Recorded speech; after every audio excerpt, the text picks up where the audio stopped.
We have been for about 20 weeks working our way through the book of Revelation. And there is a bit, when you get into chapter 17, there's a little bit of a recap that almost occurs within the text itself. So I thought we would, instead of just using up the clock, we'll do it that way. Tonight, the mystery and destruction of Babylon, and we'll talk about, I have mentioned that in past weeks, although it's been a little, we've had a little break last Sunday night, and so we've been away from the text for a little bit, but I think you'll catch on. Once we start reading and I start talking, you're going to start to see, oh yeah, I remember now what we were going over in previous weeks. Let me just say this much. Wow. So, there are three aligned structures that start to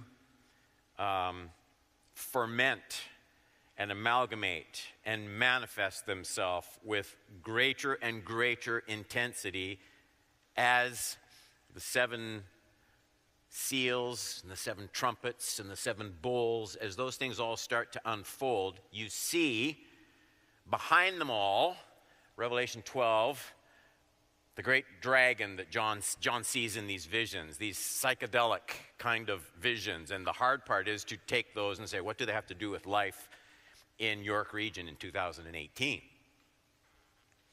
So Revelation 12, John sees Satan behind, functioning through three particular agencies. Those are represented in personalities that John sees in his visions. So Satan works not directly with a pointy red tail and a pitchfork, but he works through Antichrist. Antichrist is mostly portrayed as working through political structures and kingdoms. We looked at that. Now, I'm not going to review all of that right now. So there's a political dimension to the persecution of the church and the gospel in particular under Antichrist. The spirit of Antichrist, the Apostle John said it was active even in the New Testament age. But he says there is still Antichrist to come. And it will manifest itself, again, not just with some kind of a spooky-looking person, but it will amalgamate around leadership with an individual, but working in political structures, persecuting the gospel and the church. Antichrist, the devil behind them all. Antichrist, the false prophet. The name itself, false prophet. He prompts, we saw this Revelation 13, even a little bit into 14, he prompts false worship, false devotion, political structures under Antichrist, corrupt religion, tolerant of everything except the gospel of Jesus Christ under the false prophet. Babylon, which has to do, you'll see as we get into it tonight, the third piece in this power structure, all empowered by Satan. Antichrist, false prophet, Babylon represents, so here you have persecution of a political nature, persecution of a religious nature, not persecution here, seduction, pulling people away from devotion to Jesus Christ. Don't just think of sexual seduction. Think of things that lure people away from loving Jesus most. Okay? So here's what's going to happen in the end times. Satan's going to be working more and more fiercely. Antichrist and the political structures. The false prophet and religious structures. Babylon and the seduction that pulls people away from loving Jesus more than anything else. Now let's get into our text. I'm going to read 18 verses. I promised Rini I said, Easter Sunday night, these lovely people come to church. We'll just make it condensed and short and sweet. And she said, whatever you do, don't promise them that. The mystery and destruction of Babylon, we'll get into it, start it tonight, and finish it next Sunday night. Revelation 17, verse 1. Then one of the seven angels who had the seven bowls came and said to me, "Come, and I will show you the judgment of the great prostitute, who is seated on many waters." Remember, it's a vision he's seeing. "With whom the kings of the earth have committed sexual immorality, and with the wine of whose sexual immorality the dwellers on earth have become drunk." So you see this great prostitute. That's the picture that he sees. And you see the kings of the earth. So it's sexual immorality that becomes accepted and justified and legitimized by, in this era, kings, but the power structures. So it's sexual immorality made legitimate by leadership decree, laws, changes in legislation, officially stamped permissiveness. Do you get the picture there? The kings. And then it spills downward to the dwellers on the earth. They've become, it says they've become drunk. So obsessed to the point where normal controls are abandoned. Things that were considered normal aren't. You know, like a drunk person. You maybe see it, maybe you've seen it on the street, maybe you've seen it in a movie where the police take a person, they think he's drunk, and they have him walk a straight line. Well, he can't do it. He's no boundaries, no sense of equilibrium.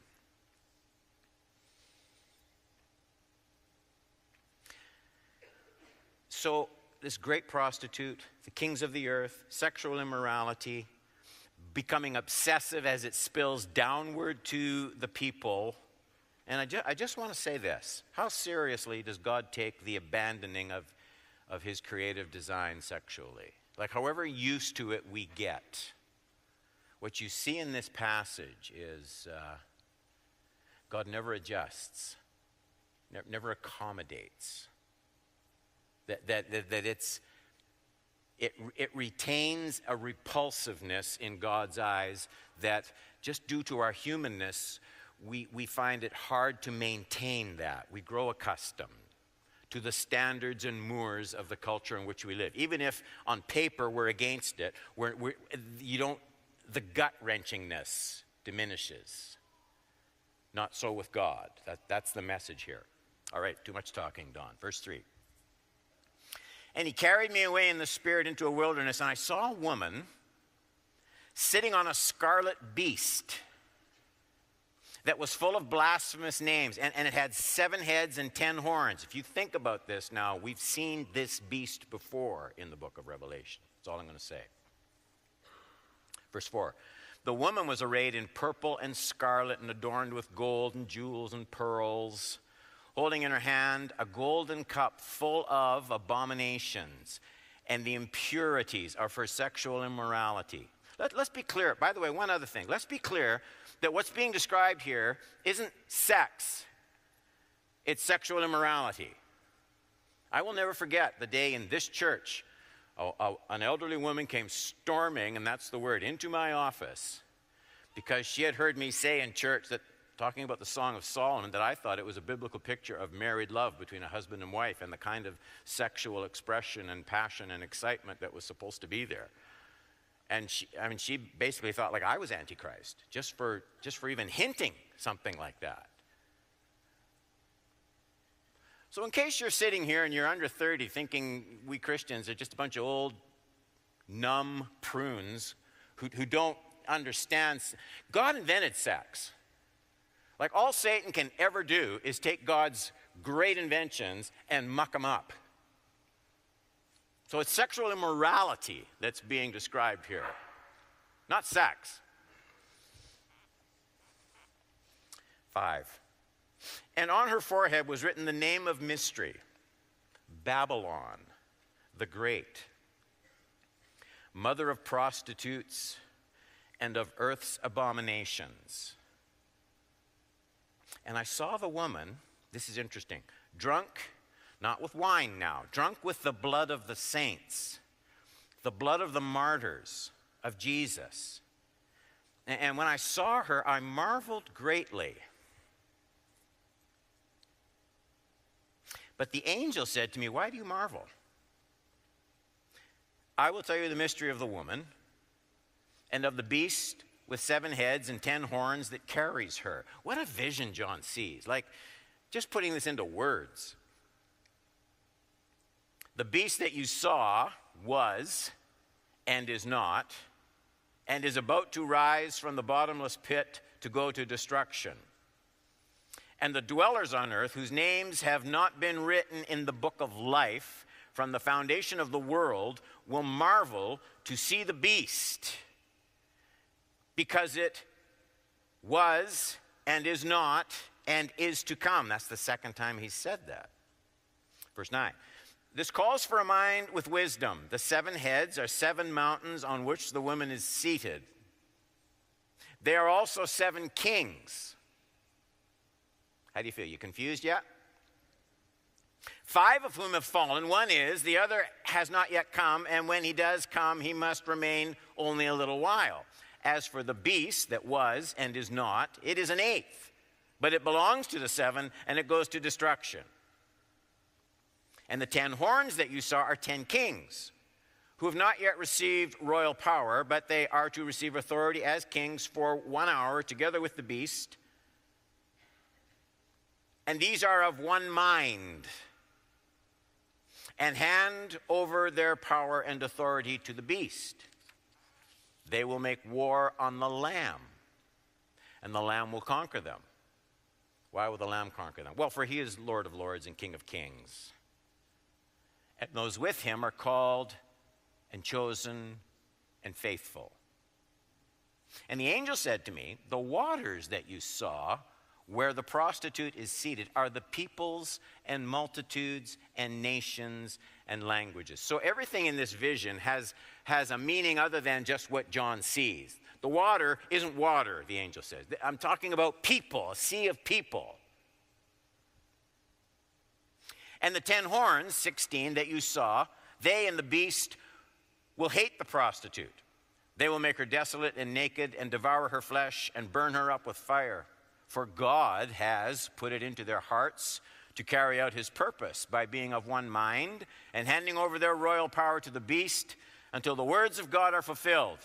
And the woman that you saw is the woman that you saw, so you thought it was a woman all along through the whole passage. The woman that you saw is the great city that has dominion over the kings of the earth. God bless you. Thanks for coming.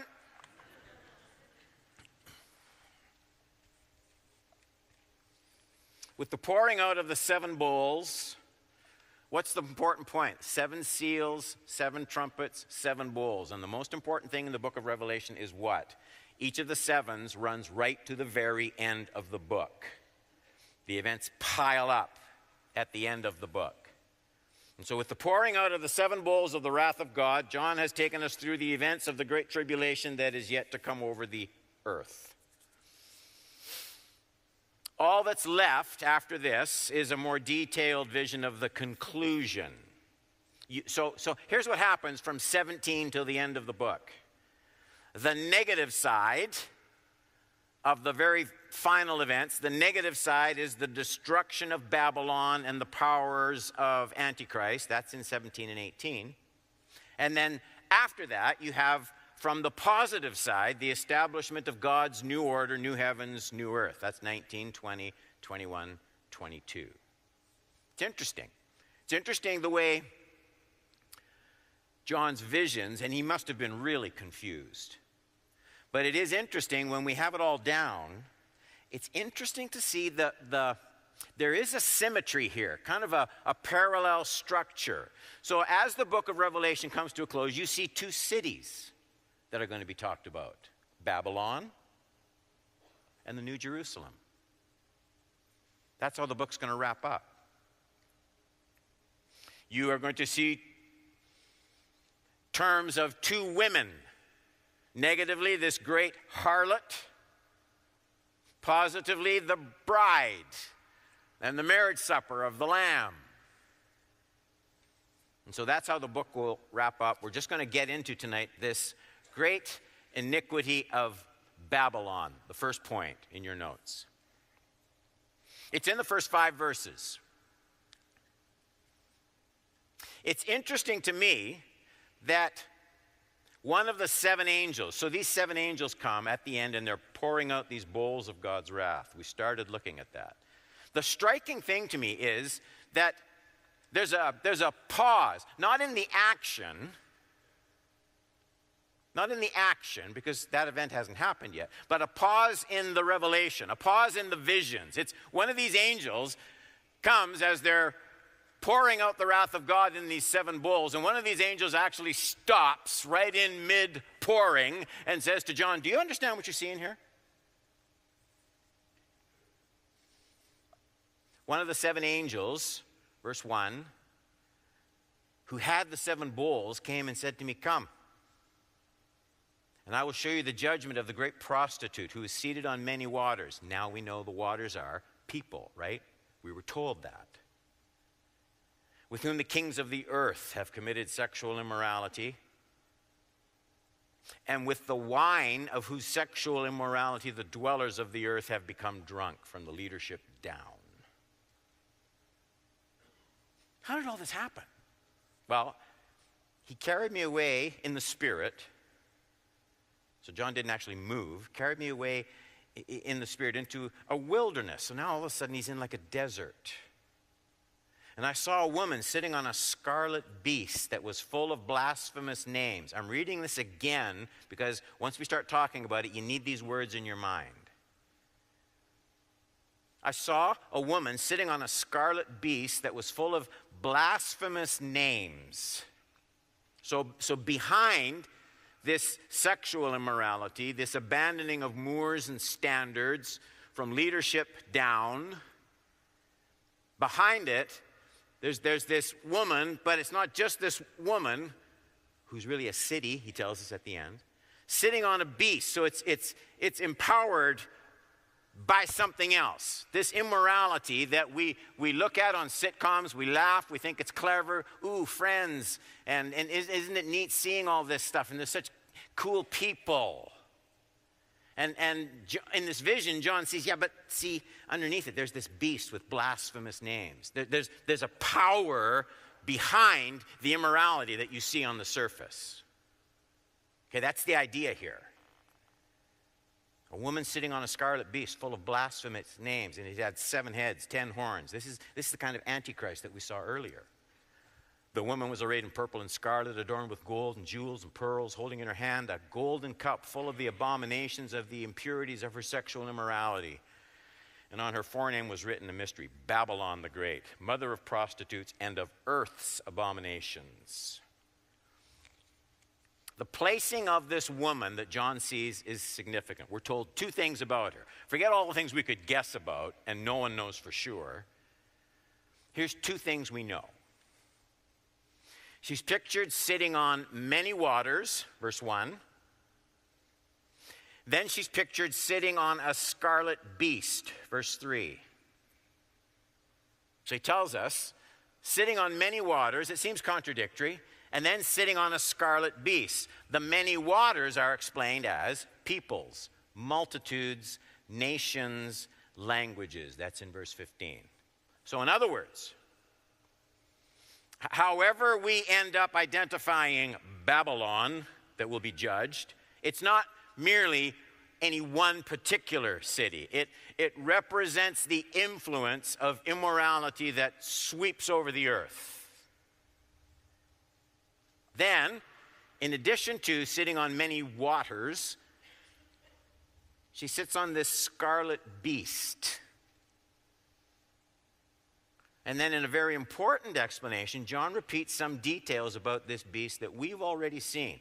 In verse 3, the Spirit carried me away into the wilderness, and I saw a woman sitting on a scarlet beast that was full of blasphemous names. It had 7 heads and 10 horns. And I know it's a lot to remember, But if you had your Bible open, you could zip back to Revelation 13:1. And here's what you would read about. And I saw a beast rising out of the sea with 10 horns, 7 heads, with 10 diadems on its horns and blasphemous names on its heads. In other words, what John is seeing in this picture of this woman sitting on the beast is the reason for the influence that her immorality holds over peoples and nations and kings. She is empowered by Antichrist. She's riding Antichrist. That's what John sees in this vision.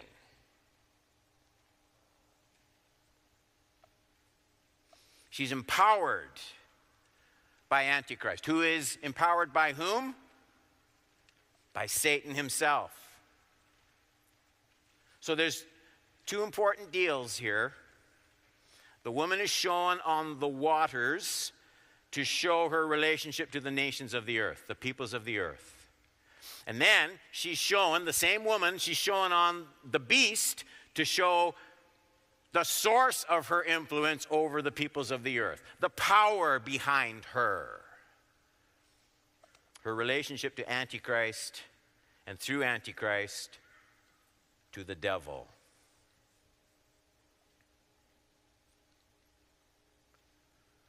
So here's what's going to happen.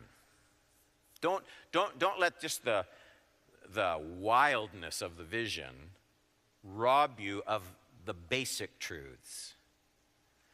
In the last days, much of what's going to happen to the church will come through persecution. Persecution arising, Antichrist politically, the false prophet religiously.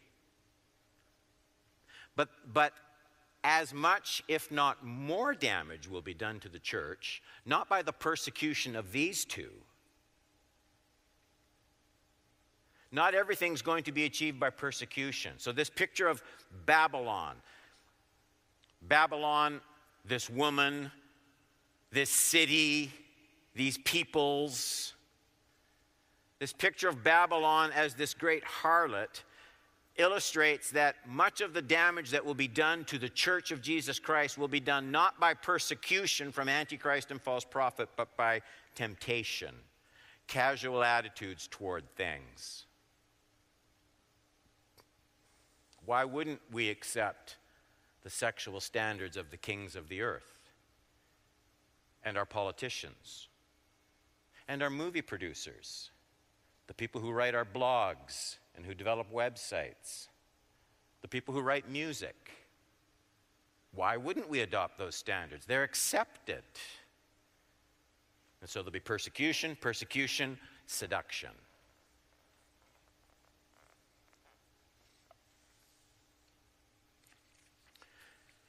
As I said earlier in this series, I believe what you see forming up in these days, I'm not saying that they are new forces that have not been active previously. I believe they have through history, but I believe what you have revealed in the book of Revelation, at the very least, is an intensification of all these things. So you'll have this I don't want to use the word Trinity, this tri-power of Antichrist, the empire, the political structures, the false prophet and a corrupt religious system, tolerance gone bad. And then this picture of Babylon, this woman, this city, and its seductive influence over the waters, the peoples of the earth, and the kings, the leaders of the earth. And all 3 of these, Antichrist, false prophet, Babylon, all 3 empowered by Satan himself. Okay, we're almost done. Back to this picture of Babylon just for a minute. The woman and the beast that carries her, 6 through 8. And I saw the woman drunk with the blood of the saints, the blood of the martyrs of Jesus. When I saw her, I marveled greatly. But the angel said to me, "Why do you marvel?" That to me, I'm sorry, I don't mean to be irreverent, but that strikes me as just about the dumbest question. Would you not be marveling looking at what he sees. Why do you marvel? I will tell you the mystery of the woman and the beast with the 7 heads and the 10 horns that carries her. The beast that you saw was and is not and is about to rise from the bottomless pit and go to destruction. So whatever John sees, there's this little clue from this angelic being that this beast is going to be destroyed. Not right yet, but going to be, and he's comforted with that, John. And the dwellers on earth whose names have not been written in the book of life from the foundation of the world will marvel to see the beast, because it was and is not and is to come. The main feature of the woman, the first feature, we'll get to others next week, is her drunkenness. So she's out of control. There's a recklessness, but she's not drunk on wine. She's drunk with the blood of the saints and the martyrs. So get this. There's really a clever picture unfolded here. What looks like from this woman, what looks like an offer of pleasure, and what feels like an offer of pleasure at the beginning,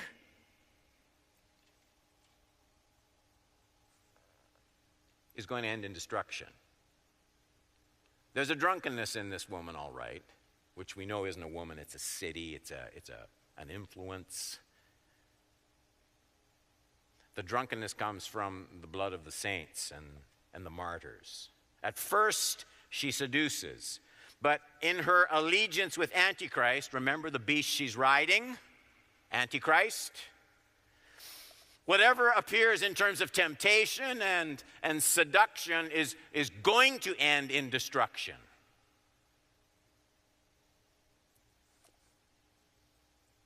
It's always that way with temptation, isn't it? It's always that way. It's a terrible thing in any kind of temptation to pick a temptation and then define your identity around it. It's a dangerous thing.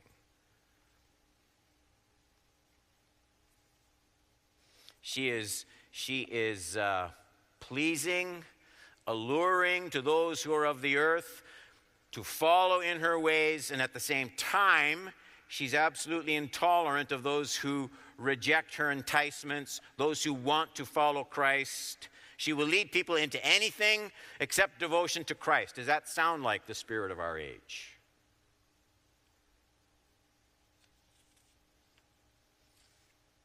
There's something in her appearance that fills John with wonder, so much so that the angel notices something on John's face and questions him about it. Verse 7. Why do you marvel?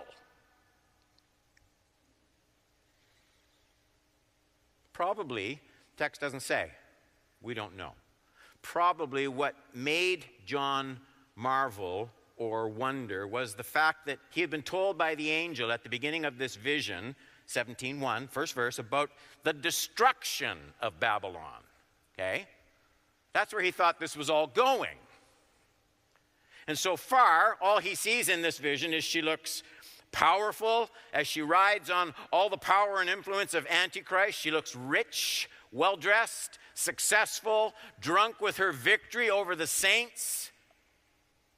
And the angel tries to explain, well, destruction will come, but only through the unfolding events of the 7 heads and the 10 horns in verse 7. And that's the part of the vision the angel goes on to explain. We won't get to finish it, but the first thing to notice is that the woman and the beast she is riding are so tightly linked together that John's vision, while it starts being a vision of Babylon, this harlot, this woman, while it starts saying a vision about Babylon, it ends up being a vision of Antichrist. That's interesting to me. What it says is these two can't be separated. So there's nothing neutral or innocent in the temptation itself. This is what happens all the time in the body of Christ. People look at the temptation without seeing who's behind the temptation. That's why when John gives us the vision of this seductress, this temptress, what he does is he places her on antichrist so that you can't see one without seeing the other. Do you get it?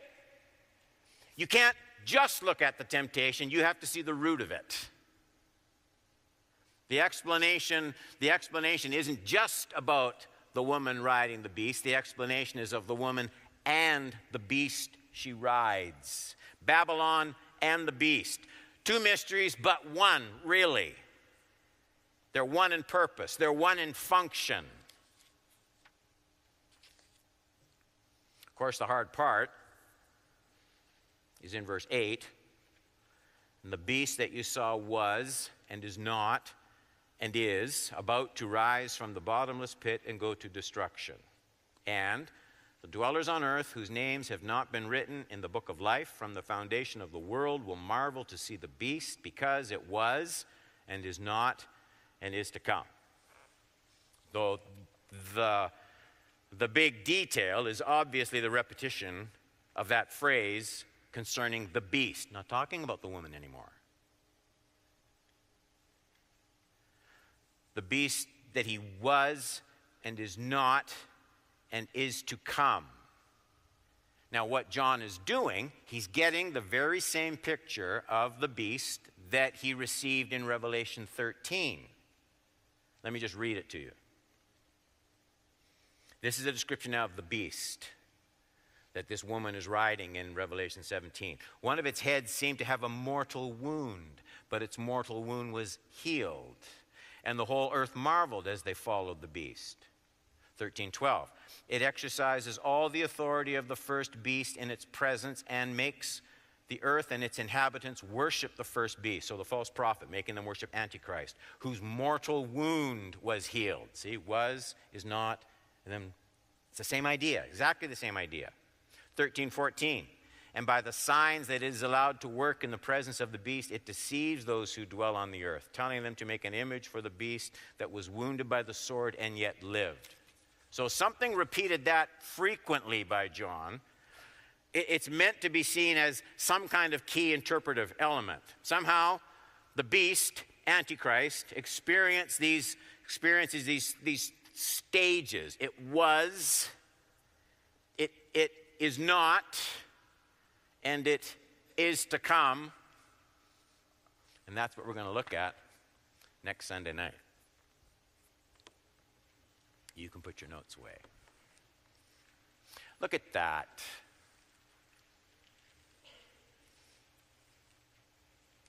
There's some things we should learn, just basic truths about temptation in tonight's study. They're not complicated. They're not just eschatological truths. That what you see on the surface of any temptation, particularly, I think, sexual immorality, but not exclusively, what you see on the surface of any temptation is never what's underneath the temptation. This woman's riding the beast, Antichrist, powered by Satan. And no matter how many kings and leaders and authorities find an easy acquiescence into different kinds of socially accepted immorality, it will increasingly be the source of persecution for the church that she refuses to accept those standards. That's why this woman is drunk on the blood of the saints. The immorality gets tied to the persecution, because if there's one thing this world can't stand, it's a group of people that are intolerant enough to say, no more, this isn't right. So you can see how that opens up all sorts of things in the last days. We're getting close. It's a true book, God's Word. Let's pray.